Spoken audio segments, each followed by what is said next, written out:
Por que tantas pessoas têm dificuldade em conjugar o tempo futuro em inglês corretamente? Eu sou o Molibot e é o que eu vou responder nessa dica do método Overdrive e vamos direto ao ponto. Na verdade, não se trata só do futuro. Tem outros tempos verbais importantíssimos que sofrem do mesmo problema. Mas hoje eu vou abordar o futuro. O problema é simples, está aqui. Os métodos convencionais, são com eles que a maioria dos brasileiros estudam. Método convencional é qualquer método que vem com inúmeros livros, os livros divididos em unidades, em lições.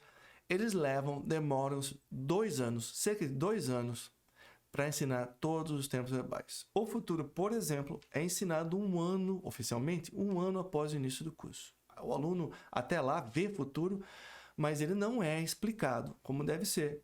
E o que acontece quando o aluno estuda inglês e os tempos verbais não são explicados? Ele vai tirando suas conclusões, né?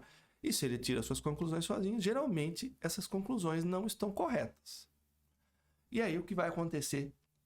Ele vai criar um esquema na cabeça dele que não está correto. Então, é um emaranhado de ideias que não correspondem com a realidade. E o fato é, os tempos verbais são essenciais. Sem eles, você não se comunica. Você precisa conjugar tempo verbal. Senão, você tem um monte de adjetivo, substantivo, tudo flutuando no ar. E não tem ação sem os tempos verbais. Então, a primeira coisa, se você não estuda assim, aceite meu conselho.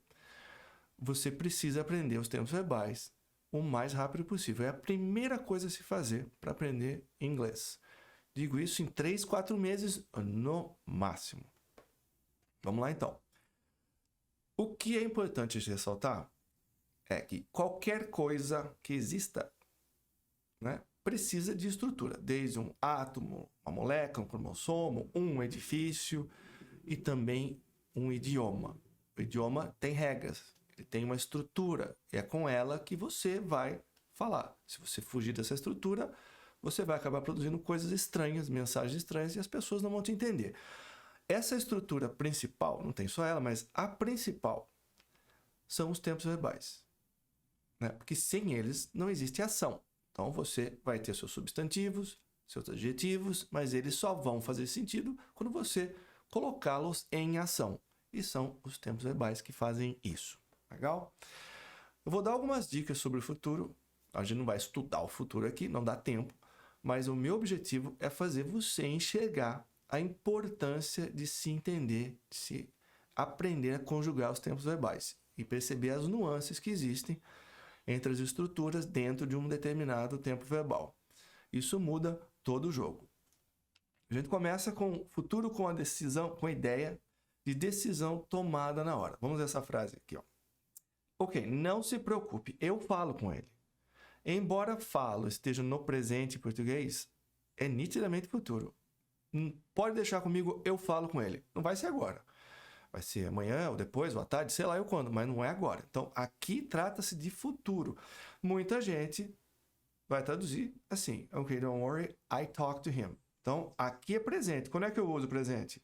Olha lá. Quando eu quero descrever ações cotidianas. Eu falo com ele, por exemplo, todo dia. I talk to him every day.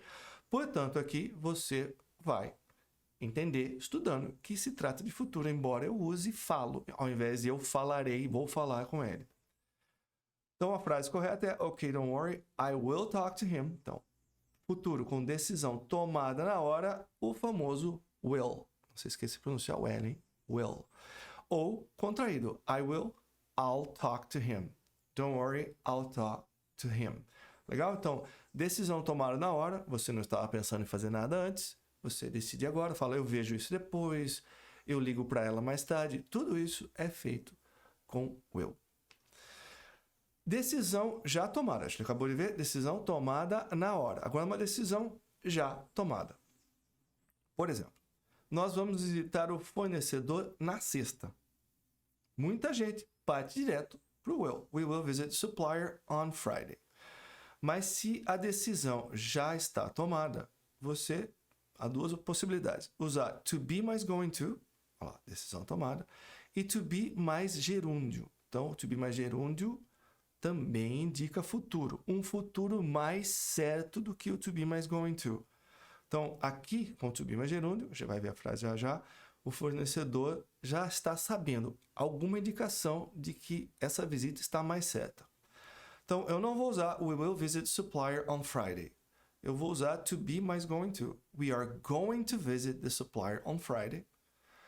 Ou we are visiting the supplier on Friday, se eu quiser informar para a pessoa que está conversando comigo que essa visita já está certa. Quem escuta we are visiting the supplier on Friday, imagina que já está certo, que o fornecedor já sabe da visita. Então, eu trago uma outra carga, um outro peso para a estrutura para essa frase. E não vou usar will nesse caso. Legal?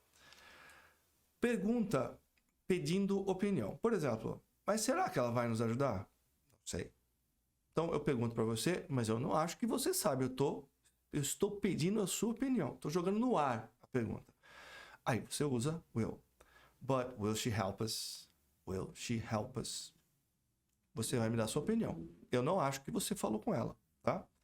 Se eu quiser cobrar uma resposta sua, cobrar que eu digo no sentido de que eu acho que você sabe. Por exemplo, se você foi conversar com ela para saber se ela vai nos ajudar, você volta, eu olho para você e digo, e então, ela vai nos ajudar? É outra entonação. Aqui a gente tem, ela vai nos ajudar? Aqui é, ela vai nos ajudar? Porque eu sei que você falou com ela. Então, aqui eu vou usar to be mais going to. So, is she going to help us? Is she going to help us? Portanto, a diferença aqui é gritante. E você, sabendo disso, vai saber aplicar na hora que você quiser fazer uma pergunta no futuro. Tá? É tão simples quanto isso. Lógico que você tem que ver exemplos, analisar exemplos, fazer frases, estudar o tempo verbal corretamente. Tá? Mas é assim, funciona assim com o futuro e funciona assim também com outros verbos importantes, outros tempos verbais, que geralmente nesses livros convencionais são ensinados depois do futuro ainda. Tá? Então o ponto é o seguinte, você não precisa de bola de cristal para saber o futuro. Você precisa estudar o tempo verbal corretamente e o mais rápido possível para você começar a falar direito, para não dar chance de que o professor, se não explica corretamente, o aluno acaba tirando suas conclusões e aí cria um vício de usar will, por exemplo, para tudo, em situações que não deveria, e aí é difícil tirar vício, né? É possível? É. Você tem que desconstruir uma ideia na cabeça do aluno e colocar a ideia certa lá, o conceito certo na cabeça dele. Legal? Espero que isso sirva para você se motivar e que você entenda a importância de estudar os tempos verbais como eles têm que ser estudados o mais rápido possível. Legal? Se você não me segue nas redes sociais, vai lá que eu estou te esperando. E a gente se vê.